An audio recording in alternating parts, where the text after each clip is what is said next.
Cooperation in a fragmented world. It is the theme of this year's World Economic Forum in Davos, and it's as poignant as any has been.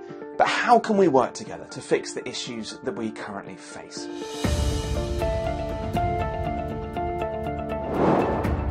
Davos, the World Economic Forum's annual event where business leaders get together with global leaders to tackle the big issues currently facing the planet. This year's theme was cooperation in a fragmented world. And pretty much everyone who is anyone in the blockchain space has been at the event, including, of course, our editor-in-chief, Angie Lau. She caught up with the World Economic Forum's head of blockchain and digital assets, Brynly, Llyr, to wrap up the events of what had been a very intense week. You have been very, very busy, really helping shape the conversation with global leaders and corporate leaders alike. Give us a taste of what do you think the trending issues are, and what's top of mind for people post-Davos? So this is after a week of 7 sessions, really engaging, deep sessions, and I would say the through line has been about case studies, real world case studies. Enough of the technical theory, although that's interesting. It is time to really showcase the real use cases that we see today.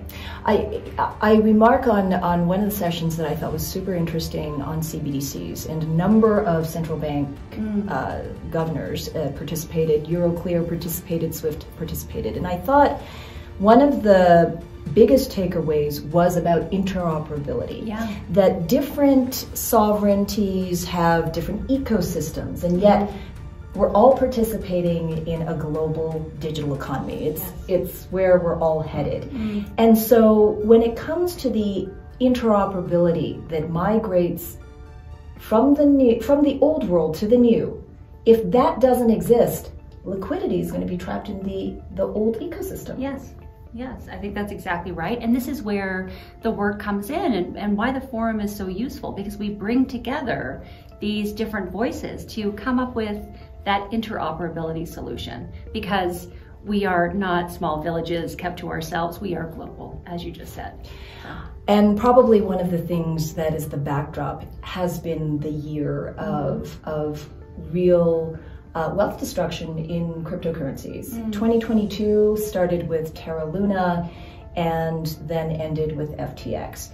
One thing that I do note is that the technology didn't fail, and I also note that financial institutions might have withdrawn their interest on cryptocurrencies specifically as a speculative alternative asset, but they did not withdraw their interest in investing in blockchain. Yeah, and I think we've seen that in the sessions, right? It is about what the blockchain can enable, what is possible, and I see still a lot of enthusiasm around there. This goes back to the work that we're doing at the forum related to crypto impact. So we're working with entrepreneurs around the world, and in the US, right now we're focused on the US, we're going to expand it. We see a number of use cases and a number of developers that continue to be energized and to continue working on these projects. And I think you still see money coming into them. The enthusiasm is there, and I can even share what we're doing at Forkast Labs. We just announced a merger this week in the backdrop of Davos. Of course, this is the perfect place to do it. Really marrying the story of data with media and creating that public data infrastructure that we can look at to structure our data and to restore trust through data transparency. So as we move forward, there are going to be new participants in this space. How are you going to collect all of us to galvanize what needs to be protected, which is ultimately a move to the digital economy that is going to embrace more than the few?